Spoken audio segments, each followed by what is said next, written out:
Introduction to trigonometry, हाँ ये पढ़ना है पहले ना, चैप्टर 8 इंट्रोडक्शन टू ट्रिग्नोमेट्री।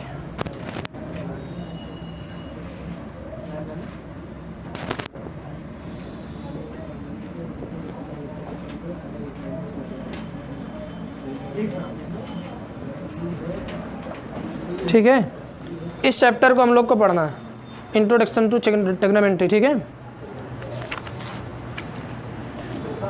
समझ लो पहले इसके थोड़ा, इसके इंट्रोडक्शन समझ लो।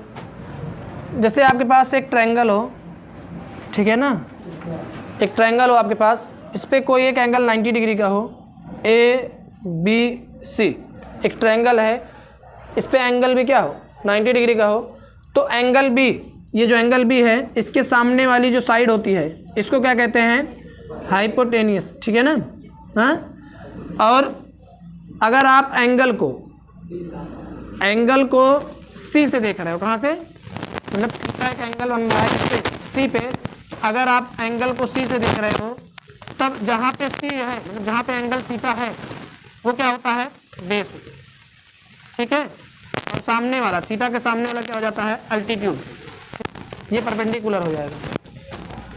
हाइपोटेनस हमेशा क्या होता है, 90 के सामने, बेस क्या होता है, जिस साइड पे थीटा एंगल बना है वो बेस होता है, और थीटा के सामने क्या होता है, परपेंडिकुलर होता है। ठीक है ना, केस अगर थोड़ा सा चेंज किया जाए, थोड़ा सा परिवर्तन किया जाए, ये तो 90 है, ये A है, ये B है और ये C है, ये 90 डिग्री है, इसके सामने क्या होगा, ये तो कभी बदलने वाला नहीं, हाइपोटेनस होगा। ठीक है ना, लेकिन एंगल को अगर हम A पे बना दें, थीटा एंगल कहाँ बना दे, A पे, तो अगर थीटा एंगल A पे बना दिया गया तो अब जहाँ पे A थीटा बना यही क्या होगा, बेस होगा, तो बेस ये हो जाएगा। आई बात समझ में नहीं, और परपेंडिकुलर, आई बात समझ में कैसे चेंज हो रहा है, ये थीटा अगर यहाँ पे बन गया तो जहाँ पे थीटा बन गया वो बेस हो गया, और थीटा के सामने क्या होता है, परपेंडिकुलर होता है। तो मीन्स जो चेंजेबल साइड है वो बेस और परपेंडिकुलर ही होती हैं। चेंजेबल साइड क्या होती हैं, बेस और परपेंडिकुलर। हाइपोटेनस हमेशा क्या होता है, फिक्स होता है, वो चेंज नहीं होता है, और किसके सामने रहता है, 90 के सामने ही रहता है। ठीक है ना, जो हमारे पास ट्रिग्नोमेट्री रेशियो होते हैं, ट्रिग्नोमेट्री रेशियो होते हैं साइन, कॉस, टैन, कॉट, सेक, कॉसेक, ये 6 ट्रिग्नोमेट्री फंक्शन है, 1 2 3 4 5 6, ये 6 क्या है, ट्रिग्नोमेट्री फंक्शन है। समझ लो, 2 मिनट समझ लो, बाद में पूछना, समझ लो, बात समझ में आ जाएगी। 6 ट्रिग्नोमेट्री फंक्शन होते हैं, साइन, कॉस, टैन, कॉट, सेक, कॉसेक। इसका सीक्वेंस बहुत इंपॉर्टेंट है, जिस सीक्वेंस में लिखा गया है वो सीक्वेंस बहुत इंपॉर्टेंट है, इसी सीक्वेंस में याद भी होना चाहिए। सबसे पहले साइन आता है, साइन के बाद कॉस आता है, कॉस के बाद टैन, फिर कॉट, फिर सेक, फिर कॉसेक। आई बात समझ नहीं, साइन का रेसिप्रोकल, साइन का रेसिप्रोकल क्या होता है, कॉसेक होता है। Mean sine theta equal to क्या होता है, 1 upon cosec, 1 upon cosec. Sine theta equal to क्या होता है, 1 अपॉन कॉसेक थीटा, और कॉस थीटा इक्वल टू क्या होता है, 1 upon sec theta. Tan theta equal to क्या होता है, 1 अपॉन कॉट थीटा। आई बात समझ, इसी का उल्टा कॉसेक थीटा इक्वल टू क्या होता है, 1 अपॉन साइन थीटा, और sec theta equal to 1 upon cos, और tan theta equal to 1 upon tan theta. Cot theta equal to, ठीक है ना, cot theta equal to 1 upon tan theta. आई बात समझ में। एक बहुत ही बेसिक फार्मूला होता है PBP upon HHB, PBP upon HHB, हाँ ठीक है। आई बात समझ में। देखो यहाँ पे देखो ध्यान से, इस सीक्वेंस को इससे मैच कराते हैं। ये क्या है, परपेंडिकुलर, ये क्या है, base, perpendicular, base, hypotenuse, hypotenuse. P means perpendicular, H means hypotenuse, B मतलब बेस। आई बात समझ में। तो साइन थीटा की वैल्यू क्या होती है, sine theta P upon H, perpendicular upon hypotenuse. Cos theta की वैल्यू क्या होती है, base upon hypotenuse, base upon hypotenuse. Tan theta की वैल्यू क्या हो जाएगी, परपेंडिकुलर अपॉन बेस, ठीक है। कॉट थीटा क्या हो जाएगा, उल्टा, बेस अपॉन परपेंडिकुलर। सेक क्या हो जाएगा, हाइपोटेनियस अपॉन बेस। कॉसेक क्या हो जाएगा। इस तरीके से देखो, ऐसे चलते हम लोग, परपेंडिकुलर अपॉन हाइपोटेनियस, फिर बेस अपॉन हाइपोटेनियस, फिर परपेंडिकुलर अपॉन बेस, फिर base upon perpendicular, hypotenuse upon base, hypotenuse upon perpendicular. किसकी वैल्यू है, साइन, कॉस, टैन, कॉट, सेक, ठीक है। एक्सरसाइज 8.1 क्वेश्चन नंबर 1 देखो। Exercise 8.1 question number 1। क्वेश्चन पढ़ रहे हैं, सुनो ध्यान से। In a triangle right angle at B, एक ट्रायंगल में बी पे राइट एंगल है, यही तो लिखा है। In a triangle right angle at B, B पे क्या है? राइट एंगल है। अब ए और सी को कहीं पे बना लो, कोई दिक्कत नहीं होने वाली है, लेकिन बी कहाँ बनाना? जहाँ पे 90 डिग्री बने, क्वेश्चन पे लिखा था ना। उसके बाद लिखा है A B equal to 24, A B की वैल्यू क्या है? 24 and B C equal to 7, B C की वैल्यू क्या है? 7। डिटरमाइन, सब आपको फाइंड करना है साइन ए और कॉस ए। और दूसरा क्वेश्चन क्या है? आपको फाइंड करना है साइन सी और कॉस सी। आई बात समझ में? सबसे पहले तो अगर आपको एक ट्रायंगल दिया गया है, कोशिश ये करो सबसे पहले ट्रायंगल के तीनों साइड को फाइंड कर लो। सबसे पहले क्या करो? ट्रायंगल के तीनों साइड को क्या करो? फाइंड करो। 2 साइड आपको पता है, तीसरा नहीं पता है, ठीक है। जब उसको आप फाइंड कर लोगे तब जो भी वैल्यू निकालना होगा आप आसानी से निकाल सकते हो, ठीक है। सबसे पहले हम क्या करते हैं? इन ट्रायंगल, इसके सॉल्यूशन में देखो, in triangle ABC, triangle ABC में बी पे राइट एंगल बन रहा है तो क्या होगा? पाइथागोरस थ्योरम लग जाएगी। पाइथागोरस थ्योरम क्या होती है? हाइपोटेनस का स्क्वायर इक्वल टू बेस का स्क्वायर प्लस परपेंडिकुलर का स्क्वायर, या ऐसा कहो हाइपोटेनस स्क्वायर इक्वल टू क्या होता है? Sum of the square of other two side, यही तो होता है। सही स्टेटमेंट यही है, ठीक है ना। जो ये होता है कर्ण, मतलब सबसे बड़ी वाली जो 90 डिग्री के सामने वाली साइड होती है हाइपोटेनस, इसका स्क्वायर अदर 2 साइड के स्क्वायर के सम के इक्वल होता है। मीन्स ए सी का स्क्वायर इक्वल टू होगा, ए सी का स्क्वायर इक्वल टू होगा ए बी का स्क्वायर प्लस बी सी का स्क्वायर ना, ठीक है। तो ए सी की वैल्यू तो हमें फाइंड करना है, ए बी की वैल्यू क्या है? 24 का स्क्वायर और बी सी की वैल्यू क्या है? 7 का स्क्वायर। ए सी का स्क्वायर इक्वल टू क्या आएगा? 24 क्या होता है? 576। 24 का स्क्वायर 24 इंटू 24 करोगे आएगा, और 7 का स्क्वायर क्या होता है? ठीक है ना। इन दोनों को ऐड करो, ऐड करोगे तो क्या आएगा? 625, ठीक है ना। और 625 किसका स्क्वायर रूट होता है? 25 का, ठीक है ना। 25 इंटू 25 करो, 625 आएगा। समझ में आ रहा है? हाँ, तो ए सी का स्क्वायर इक्वल टू 625, तो ए सी इक्वल टू क्या आया? 25 आ गया। ए सी की वैल्यू हमें पता हो गई। जब ए सी की वैल्यू हमको पता हो गई, अब हम जो भी वैल्यू यहाँ पे फाइंड करना था सबको फाइंड कर सकते हैं बहुत आसानी से। देखो हमें क्या फाइंड करना है? साइन ए, साइन ए के लिए देखो ध्यान से, ये एंगल ए हो जाएगा, ठीक है ना। और साइन की वैल्यू क्या होती है? हाँ, ये P B P H H B. Sine की वैल्यू क्या होती है? परपेंडिकुलर अपान हाइपोटेनस ना, परपेंडिकुलर अपान हाइपोटेनस, ठीक है। किसकी वैल्यू होती है? साइन की। अब देखो ए के लिए परपेंडिकुलर क्या है? ए के लिए परपेंडिकुलर, ए जहाँ पे बना वो तो बेस हो गया, और इसी के सामने परपेंडिकुलर हो गया, बीसी हो गया। क्या हो गया? Perpendicular BC. एंगल ए के लिए परपेंडिकुलर यही तो हुआ, ए के सामने वाला, और हाइपोटेनस क्या हुआ? ए सी। बीसी की वैल्यू कितना है? 7, और ए सी की वैल्यू कितना है? 25। यही क्या हो गया? आंसर। फिर क्या फाइंड करना है? कॉस सी, कॉस सी फाइंड करना है। कॉस क्या होता है? बेस अपान हाइपोटेनस ना, बी अपान एच, ठीक है ना। सी के लिए देखो ध्यान से, सी के लिए बेस क्या होगा? बी सी होगा। सी यहीं पे तो बना है, तो बेस क्या होगा इसके लिए? बी सी, और हाइपोटेनस तो ए सी ही होगा 90 के सामने वाला। बी सी की वैल्यू क्या? 7, ठीक है ना। कॉस सी, अच्छा कॉस सी, ठीक है, सही है, सही है, बिल्कुल सही। समझ में आया? कॉस ए है क्या? इसकी वैल्यू आ गई, इसको सॉल्व कर दिए हम लोग ना। कॉस सी ए अगर निकालो, कॉस ए, कॉस ए निकाल दिए हम लोग। ए की वैल्यू फाइंड करो तो कॉस क्या होता है? बेस अपान हाइपोटेनस ही होता है, ठीक है ना। ए के लिए बेस क्या होगा? ए बी हो जाएगा। बस ए के लिए बेस क्या हो जाएगा? ए बी हो जाएगा, और हाइपोटेनस क्या हो जाएगा? ए सी हो जाएगा। ए बी की वैल्यू क्या है? 24,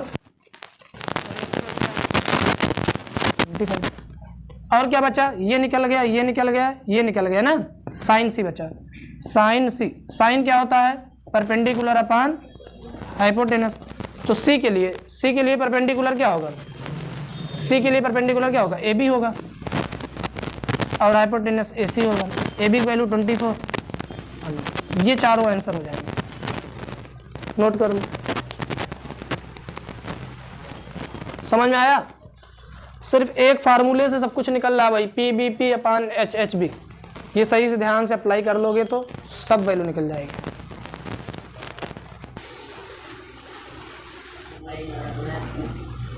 क्वेश्चन नंबर 3 देखो, क्वेश्चन नंबर 3 देखो। 3 पे लिखा है साइन ए की वैल्यू दी है, कैलकुलेट कॉस ए tan ए। कर सकते हो। अगर साइन की वैल्यू दी है तो उसको आप कैसे ट्रायंगल पे लिखोगे बताओ। ट्रायंगल इसका बना लोगे सब लोग, कैसे बनाओगे बताओ।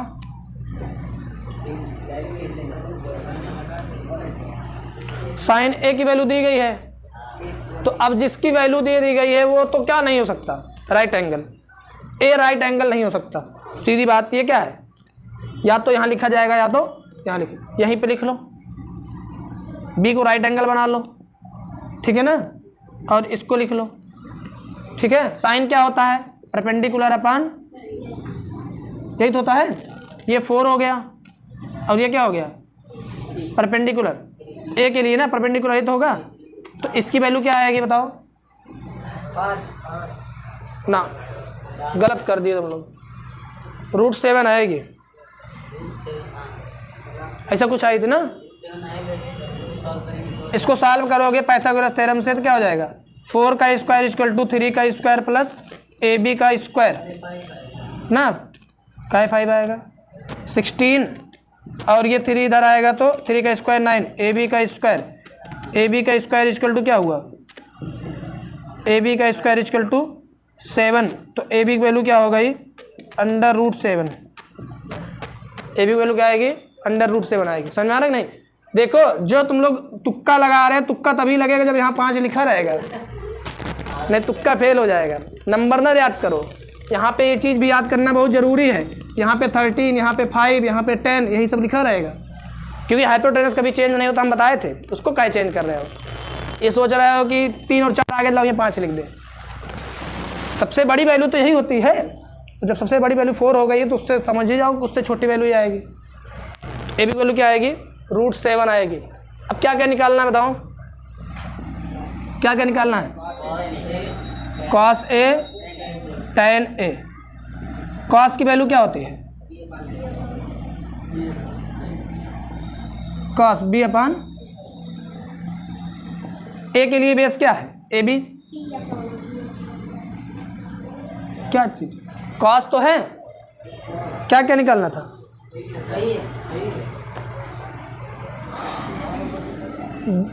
बेस क्या होगा बताओ, AB, और हाइपोटेनस क्या होगा, AC। AB की वैल्यू क्या आई है, √7, और AC की वैल्यू tan क्या होता है बताओ, परपेंडिकुलर अपॉन बेस, ठीक है ना। परपेंडिकुलर क्या है, A के लिए BC, और बेस क्या है AB। BC की वैल्यू 3 और AB की वैल्यू √7। यही दोनों आंसर हो जाएगा, एक आंसर ये और एक आंसर, ठीक है। नोट कर लो। क्वेश्चन नंबर 6 देखो, पढ़ रहे हैं, सुनो ध्यान से। If angle A and angle B are acute angle such that cos A equal to cos B, then so that angle A equal to angle B। देखो ध्यान से, एक थ्योरम ये होती है। क्वेश्चन नंबर 6 के लिए एक थ्योरम बता रहे हैं, पहले उस थ्योरम को समझो ध्यान से, तब क्वेश्चन आसानी से समझ में आ जाएगा। थ्योरम होती है, छोटे क्लास की थ्योरम है, आप पढ़े होगे इसको ज़रूर। अगर एक ट्रायंगल दिया गया है, ठीक है ना, एक ट्रायंगल दिया गया है और ये मान लो 90 डिग्री है, ये क्या है, बी वाला 90 डिग्री है, और ये ए है और ये सी है, या मान लो ये सी है, ठीक है ना, ये सी है और ये बी है, कोई दिक्कत नहीं इससे, ठीक है ना। तो अगर ये एंगल इसके इक्वल हो जाए, ध्यान देना, ये एंगल इसके इक्वल हो जाए, तो इस एंगल के सामने की साइड BC और इस एंगल के सामने की साइड AC क्या हो जाती है, इक्वल हो जाती है। अगर angle A equal to angle B तो एंगल A के सामने की साइड BC और एंगल B के सामने की साइड AC भी क्या हो जाता है, इक्वल हो जाता है। ये थ्योरम है। अगर एंगल A इक्वल टू, इसी का अगर आप क्या लिखें, उल्टा कन्वर्स, अगर इसका कन्वर्स लिखें तो हम ये लिख सकते हैं, अगर BC इक्वल टू क्या हो, AC, अगर BC इक्वल टू क्या हो, AC हो, तो एंगल A इक्वल टू क्या हो जाता है, एंगल B। किसी तरीके से कोई दिक्कत नहीं होनी चाहिए दोनों में। इन दोनों को हम क्या कर सकते हैं, इस्तेमाल कर सकते हैं क्वेश्चन को लगाने के लिए, ठीक है ना। फिर समझ लो, एक ट्रायंगल दिया गया हो, उस ट्रायंगल में दो एक्यूट एंगल जो A और B हैं, ठीक ना, इसके लिए थ्योरम होती है। थ्योरम क्या है, अगर एक्यूट एंगल आपस में इक्वल हो तो एक्यूट एंगल को बनाने वाली साइड, मतलब BC और AC भी क्या होंगे, इक्वल होंगे। एक्यूट एंगल को बनाने वाली साइड भी क्या होंगी, इक्वल होंगी। इसी का उल्टा, अगर बनाने वाली साइड इक्वल है, एक्यूट एंगल को बनाने वाली साइड इक्वल है, तो दोनों एक्यूट एंगल भी क्या होते हैं, इक्वल होते हैं, ठीक है ना। अगर AC किसके इक्वल हो जाए, BC के, तो एंगल A इक्वल टू भी क्या हो जाएगा, एंगल B, ठीक है। चलो क्वेश्चन देखते हैं हम लोग। क्वेश्चन में दिया है angle A and B are acute angle, तो जो हमने बनाया है फिगर, A और B एक्यूट एंगल है फिगर, ठीक है। इसके लिए हम cos A equal to cos B, ये भी गिवन है, गिवन है cos A equal to cos B, ठीक है ना, ये भी गिवन है। शो करना हमें, टू प्रूव ये करना है, प्रूव करना है angle A equal to angle B, ठीक है ना। प्रूव करते हैं इसका, चालू हम लोग। सबसे पहले हम क्या करेंगे बताओ, जो गिवन है cos A इक्वल टू क्या है, cos B, since cos A equal to क्या है, cos B, ये क्या था, गिवन था। तो cos क्या होता है बताओ, PBP अपॉन HHB, इससे cos क्या होता है, base upon hypotenuse, base upon hypotenuse होता है, ठीक ना। लेकिन यहाँ पे देखो, पूरी तरीके से बेस अपॉन हाइपोटेनस लिख दोगे तो फिर A के लिए बेस कोई दूसरा होगा, B के लिए बेस कोई दूसरा होगा, समझ में आ रहा है कि नहीं। लेकिन हाइपोटेनस क्या होता है, सेम होता है। या ये समझ लो, हम थोड़ा सा क्या करते हैं, इसके सिंबल को यूज करते हैं। cos A, A के लिए cos क्या होता है, बेस अपॉन हाइपोटेनस ना, तो A के लिए बेस क्या होगा, AC, और हाइपोटेनस क्या होगा, AB। इससे तो कोई दिक्कत अब नहीं होगी। हाँ, cos B भी क्या होता है, cos है तो बेस अपॉन हाइपोटेनस, लेकिन B के लिए बेस क्या हो जाएगा, BC, B के लिए बेस क्या हो जाएगा, BC, और अपॉन हाइपोटेनस, हाइपोटेनस क्या होता है, AB ही है। अब देख लो ध्यान से, AB से AB तो कैंसिल हो गया, AC इक्वल टू क्या आ गया, BC। अब देख लो, अगर AC इक्वल टू क्या आ गया, BC, तो एंगल A इक्वल टू क्या हो गया, एंगल B, बाई थ्योरम ना। अगर साइड इक्वल हो गई तो उसको बनाने वाले एंगल भी क्या हो जाएंगे, इक्वल हो जाएंगे। समझ में आ रहा है कि नहीं, इन साइड से बनने वाले एंगल भी क्या हो जाएंगे, इक्वल। अभी थ्योरम बताए थे तुरंत हम ना। अगर AC इक्वल टू क्या हो गया, BC, तो therefore angle A equal to क्या हो जाएगा, एंगल B, ठीक है ना। हेंस प्रूफ, यही प्रूफ करना था, A इक्वल टू B ही तो प्रूफ करना था, प्रूफ हो गया, नोट कर लो। क्वेश्चन नंबर 7, कॉट थीटा की वैल्यू दी गई 7/8, कैलकुलेट करना है 1 plus sine theta 1 minus sine theta upon 1 plus cos theta 1 minus cos theta ना, इसको कैलकुलेट करना है, ठीक है। पहले तो कॉट थीटा इक्वल टू दिया है 7/8, ये दिया ना, इसका एक ट्रायंगल बना लो। हम बताएं सबसे पहले ट्रायंगल बनाने पे ही दिमाग लगाना चाहिए, ठीक है ना। यहाँ पे हम थीटा बना लेते हैं, ठीक है। यहाँ पे हमने थीटा बना लिया, तो PBP अपान HHB, कॉट क्या होता है, बेस अपान परपेंडिकुलर ना। तो ये बेस है, ये क्या है, बेस है, और ये क्या है, परपेंडिकुलर है। आई बात समझ में नहीं।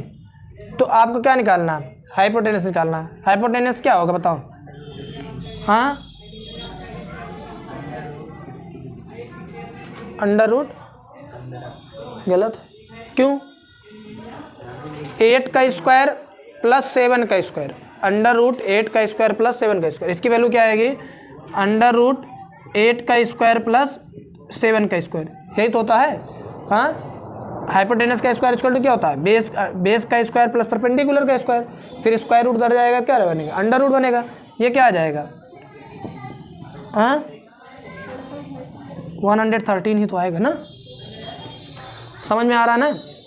8 8 जा 64, 7 7 जा 49, 64 49 को ऐड कर दो तो 113 आएगी। समझ में आया?